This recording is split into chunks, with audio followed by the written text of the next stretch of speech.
He's got to send a Louisiana Divebomb. He's got a Louisiana Divebomb. Come on, Reddick, you got this. Pump it. Here's the pump and run. Go. Louisiana Divebomb. Alrighty, welcome back to another episode of the Louisiana Divebomb Podcast, episode 43, coming out from the desert in Phoenix for some Xfinity and Cup action. Had some ARCA there too, but nothing really happened much.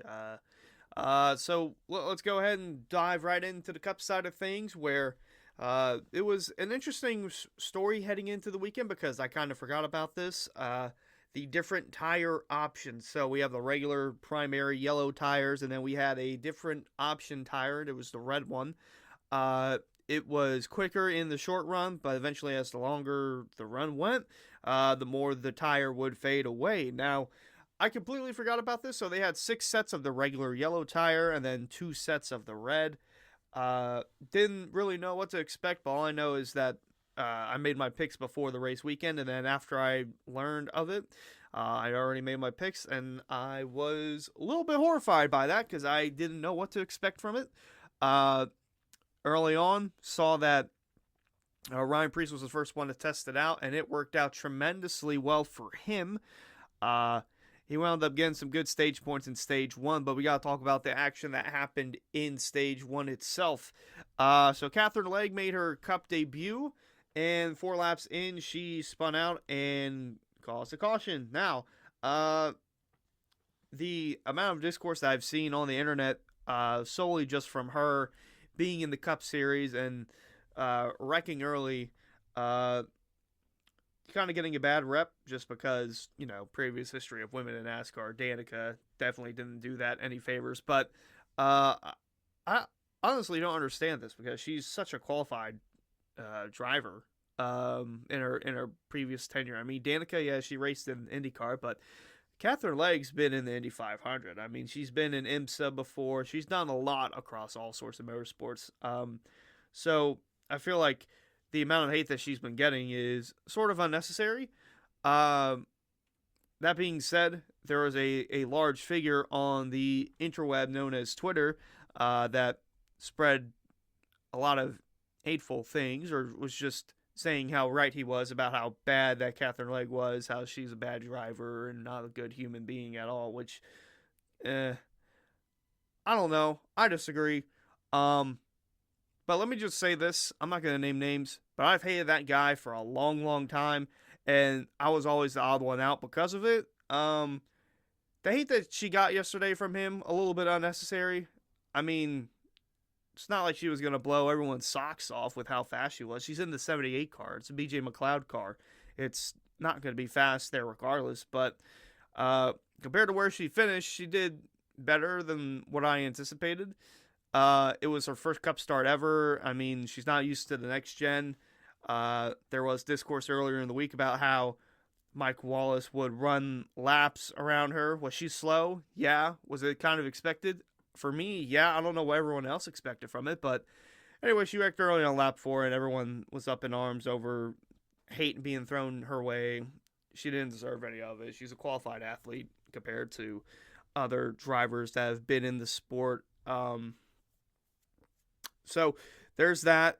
And then we had another little multi-car incident with Stenhouse, Cole Custer. This one was a doozy.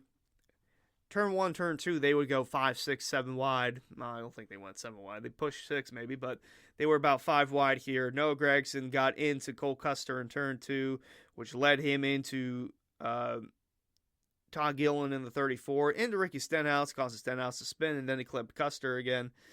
Then the restart after, Joey Logano got penalized for a restart violation because he went below the yellow line before he got to the start-finish line, but it was so close. It was like right on that transition, right at the finish line. It was, as Kevin Harvick said, a black and white call, but a call they felt comfortable making nonetheless. And yeah, after that, we saw Ryan Preece go and switch from the primary yellows to the red option tires, and he was fast as I can't even say that. I mean, I could, but I choose not to curse in this. But he was super fast. So he got up to the lead. He led some laps, and then the tires started to fade away. But he ended stage 1 with 8 stage points. So it worked out in the end for him because he ended up getting stage points out of it. Now, did he get any stage points in the next stage? No. But he tried something, and other teams took note of it, and some more teams took into that. I'm trying to find a race recap because for some reason the page on Racing Reference, it's not loaded, and I'm trying to determine when and where cautions happen. For some reason, I don't know why it is like that. Here we go. I have to go to the NASCAR app for it.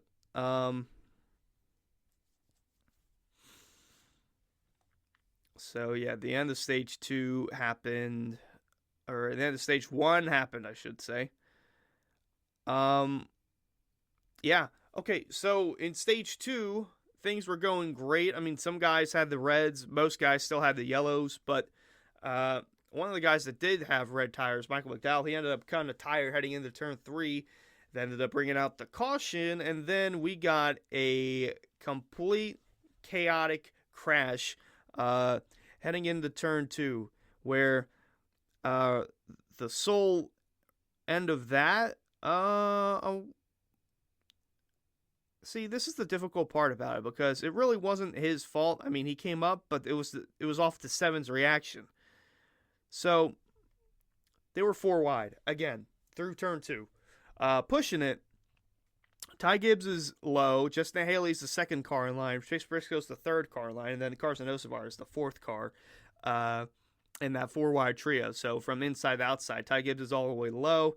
He's coming up. And I think the 7 just reacts because he's trying to give Gibbs room because he keeps coming up. In the meantime, doing that, he goes right into Chase Briscoe in the 19. The whole left side, and it's the same thing we've seen over the course of the season. Like, they make contact at the right angle with the tires, and then it just ramps off of it. His whole left side got off the ground, so there's nothing he can do. His car instead goes right into the 77 of Hocevar. He pounds the wall right into the 19 of Truex again, and then Briscoe gets into the 7, and the angle that he hits, Justin Haley hits Briscoe, flings him back into the field, and traffic is blocked. I mean, there were 11 cars in this wreck, and Carson Hocevar's car was broke as well. The whole right front was destroyed. His car was wheel hopping like crazy. There's one angle, I don't know where it went, but they showed it when they came back from commercial break. The whole front of Hocevar's car was lifted up off the ground. That's how bad the hit was, because he went right into the outside wall, careened back into the 19, and whole front of his car just picked up off the ground. It was absolutely insane. This happened towards the back half of the field, so not too many big names were caught up in it as far as contenders for the Cup race. I guess you could say Hocevar, because he had a pretty good first stage. He got a couple of points. He had a great week of practice and qualifying. He was up there, all of Spire really. They qualified inside the top 10, all of them, and then one by one they went down. So there was that, and I mean, that was a big wreck. Like, that's as big wreck I've seen at Phoenix in a long time. And again, it happened on the backstretch, the last one. So there's that. So it was Justin Haley, Briscoe, Carson Hocevar. No, Gregson was in it. Keselowski, Gilliland, Riley Herbst, Custer again, Bowman, and SVG. I don't know how bad the damage was on Bowman's car. Pretty much not that bad. So then the rest of stage 2 goes through cleanly. The cars that are the ones to beat. Sorry. God, this is so confusing. Joey Logano had the red option tires, and he was all the way in the back because of that penalty. So he took the red tires to gain track position and to get back up there. He was able to do that, but Christopher Bell was able to hold on and win the second stage. And pretty much it seemed like the contenders were going to be Christopher Bell, William Byron, Ryan Blaney, Tyler Reddick. Those seem like the fastest cars on the track. Maybe Joey Logano as well. But he was going to be at a disadvantage with the red tires, so he was kind of looked off to the side. And then the third stage began, and holy moly, everyone who had red tires pitted, took the red tires. And yeah, that was pretty much that. Then we go to stage 3, and again, Kathrine Legge spun out. She was holding her own. She got up into Josh Berry, who was running inside the top 5 or right around there. Then she lost control, and then she got hit by Suarez, who had nowhere to go, which at the time I thought that he did. He could have just stepped on the brakes. I thought he just plowed right into her with nowhere to go.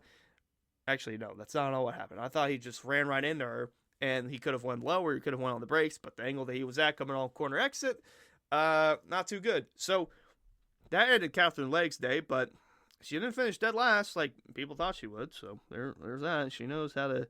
She might know how to wreck, but she knows how to put herself in a better spot with her race car, I guess, and avoid carnage. But ultimately, she was caught up in carnage of her own doing.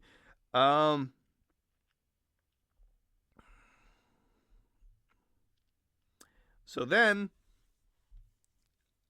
after that caution came out, guys came in. They switched from the reds back to the yellows, which I thought was a little interesting. But anyway, we got a nice green flag run in it. Kyle Larson was making his way up. You know what? Actually, hold that thought. Because Ty Dillon never took his red tires until that caution that came out with Kathrine Legge and Daniel Suarez. So he had his 2 sets of reds left. So he used one of them, and he drove up to the top 5. It's like, in my head I'm thinking, is Ty Dillon actually going to have a chance to win?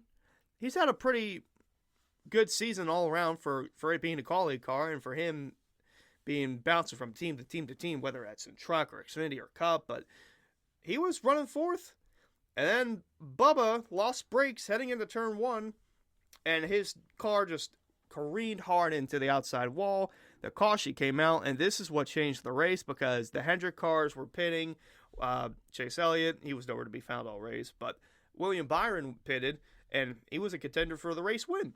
And that could not have happened at a worse time for him because he was a lap down. Ty Gibbs had the free pass, so he had to take a wave around, and everyone pitted for reds.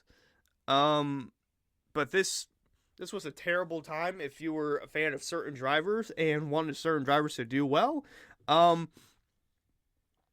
Tyler Reddick had a speeding penalty on pit road. He was too fast exiting. Ty Dillon was too fast entering. So, put those 2 guys at a disadvantage for the rest of the race, especially Ty Dillon. Like, really, had that other set of tires. If he pitted, probably would have came out inside the top 5 or definitely inside the top 10 had things all gone well. And he would have had a fair shot, would have had a good finish, but to no avail. So instead, we had Christopher Bell and Denny Hamlin. Denny Hamlin just appeared out of nowhere. Seemed like he was running outside the top 10 all race, and then towards the end, he just, boop, he went up. And then the last yellow, I believe this is the last yellow. No, second to last yellow came out. Ryan Blaney blew up. His engine went kablooey. He had an okay day. His car was fading towards the end of the race, and it's clear to see why. So his engine expired, and that helped out Tyler Reddick. He got the free pass. So then we had another restart. Christopher Bell, Denny Hamlin. Kyle Larson was also in the mix. Josh Berry was inside the top 5 for what felt like the entire day. And then with a few laps left, Ty Gibbs, his brakes blew out, and we had a green-white checker finish to settle this one out in the desert. Looking through that right now just to kind of get a good picture of it. So it was Bell, Hamlin, Larson, the top 3, Berry, and Bowman, who were running inside the top 5. And this is a very crucial part. So the restart happens, and Larson gets a really nice run. Meanwhile, Hamlin's got a nice run on the outside, side by side with Bell for the lead. Larson's in a tough spot because he can't quite clear for third yet.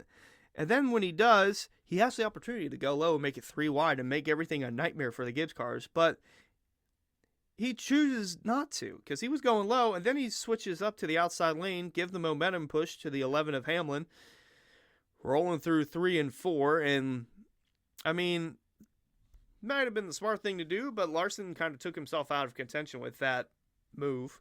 So instead, Christopher Bell went low, cleared Denny in turn 1. Denny was still there on the outside of turn 2. Had a really nice run. I'm looking back at it. I'm not sure how Bell couldn't clear him there. But Denny had a move heading into turn 3 on the outside. Bell sent it deep. Larson was backing up in case they went up the track, in which they did. Thought it was going to be a carbon copy of the Xfinity finish. Hamlin scraping the wall a bit. Bell blocked Larson. And Christopher Bell, 3 in a row to kick off 2025. I almost said 2024. And he was up front in the Daytona 500 with a handful of laps to go. Had he not gone wrecked, very possibly could have been talking about how Christopher Bell won every damn race to start this season. But instead, it's 3 in a row. And usually that doesn't happen at all in NASCAR. I think the last one to do that was Kevin Harvick. But they're saying, or ESPN saying, that the last time that's happened in 2021. Could be right. Actually, yeah, it was Larson. So, yeah, that was right. And usually, whenever that happens, the chances of going 4 in a row greatly decrease because in 2018, Kevin Harvick was looking to do that at Auto Club, and then he got into Larson, or he tried to clear Larson on the backstretch, ended up hitting the wall, wrecking himself, so he was done. And then Kyle Larson was going to make it 4 in a row. Had his tire not gone out at Pocono, he would have won that race, and it would have been 4 in a row in a historic 2021 season. But, yeah, Christopher Bell, Mr. 3 in a row. Feel like he's underappreciated again. And it's not talked about enough, maybe because his personality is boring, but, yeah, I mean, give him credit. He was the favorite heading into the weekend for a reason, and he did just that. So Christopher Bell wins. Denny Hamlin gets a strong second-place finish, much needed for him. Much needed third for Larson as well. Very good top 5 day. Josh Berry, he started 4th, and he stayed in the top 5 for the whole day. I mean, it was a night and day difference between Harrison Burton and Josh Berry being in that race car. Very cool there. I will say that at the end of the race, Dawson said that Harrison Burton could never. And I mean, yeah, might be true, but Harrison Burton did win a race in that, so you got to give him some props for that. Chris Buescher. Once again, the sportsbooks had him at minus money for a top 10 heading into the week. And then after qualifying, they put him in plus money. So what did I do? Hammer Chris Buescher top 10. He got that. He got more than that, actually. He got a 5th place finish, and I kind of didn't want that to happen because William Byron, I had him for a top 5 finish, and had that yellow not come out and screwed up his whole pit sequence, he probably would have had it, but instead he comes up 1 spot short, finishes P6, Bowman P7 in his home track. Kyle Busch, a solid top 10 for him in 8th. Zane Smith, throughout all the calamity that was happening throughout the race, he was able to stay tough, bob and weave, and finished inside the top 10 for Front Row Motorsports. Chase Elliott finished 10th as well. Looking at some other notables in there, Ross finished 11th. Austin Dillon finished 12th, kind of a shock. Joey Logano, after the day he had, he finished 13th.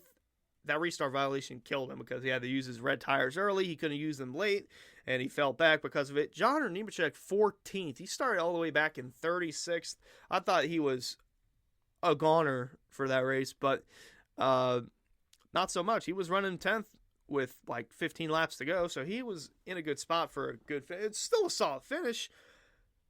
They might not, look, Legacy Motor Club might not have the speed to get up there and contend for wins, but they know how to keep their car in just the right condition to stay in the running for the late race restarts, because I was baffled. I thought John Hunter was going to get another top 10. He didn't. He got 14th instead.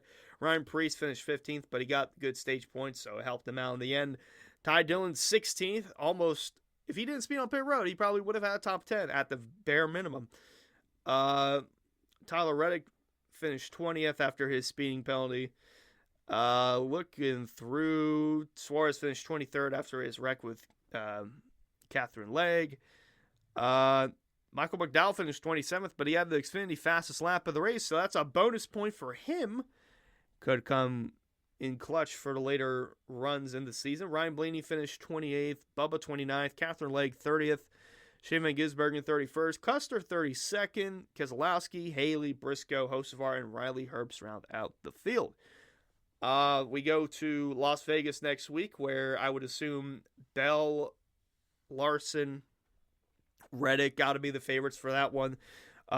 It's going to be fun seeing how the sportsbooks do that, but chances are Bell and Larson are going to be minus money for a top 5. They might be plus 300 and plus 350 for the win because Larson's so good there in the spring. Bell, he's also good there. Reddick, he finished second last season, I believe, to Larson in the spring race. I could be wrong on that, but yeah, those are my early favorites for that. Then we'll talk Xfinity. The Xfinity race happened, and I think there's an article of this or something of that nature on Racing Reference because, boy, oh boy, I was not a happy boy after that. Mostly because someone put money on someone to win, and they were in said spot to win, and then the late yellow happened, and then that was erased from memory. So, yeah. The race was all right. It was okay. I will talk about this, though, with the incident in turn 3. So Austin Hill, he's following Sammy Smith into the turn, just trying to follow his tire tracks and probably get a little lower than he is. Went a little bit too low because he clipped that inside wall in turn 3, shot right back up the track in the Sheldon Creed, and then Dean Thompson got hit from behind by Connor Zilich, and that was kind of the highlight of the race up until the end.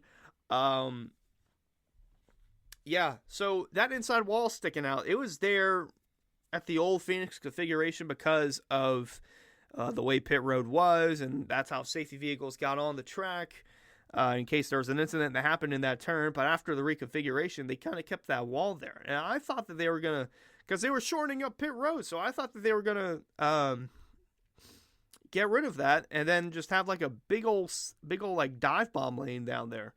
I'm trying to find a view of the racetrack from above because I feel like no one's hit that yet up until this weekend. So my question is, do they reconfigure that part of the track at all? Because it's kind of not needed there anymore. I mean, they have a few lights set up, but that's probably easy to put back. Yeah, I'm kind of curious as to how they're going to do this because they have that set up in the middle of 3 and 4 as well, where there's a wall that sticks out, but it's not like in the racing line. I mean, if they wanted to, they could easily fix that lickety split. Just shorten up the wall, close it out. Yeah, I'm just looking at how they could do this. I mean, it can definitely be done with the right time and money and effort that goes into it. They might look into that. I would assume they would because no one's hit that yet. But it was a big hit for Austin Hill, and then right into Sheldon Creed, nowhere to go. His day was ruined. Dean Thompson's day was ruined. So that was kind of the highlight of the race up until that point. Then we had the most dominant car of the day, Justin Allgaier, gets screwed with a handful of laps to go because the 07 of Nick Leitz or whatever his name is, his car decided, hey, you know what? Brakes, boom, blow out. And that was through turn 4. So his car basically broke in turn 4, shattered into a billion pieces, crashed into the wall, and then that set up a late race restart, and what do you know? It screwed Allgaier tremendously because he was good on restarts up until that point, and he lost it in the end. He went up the track into Almirola.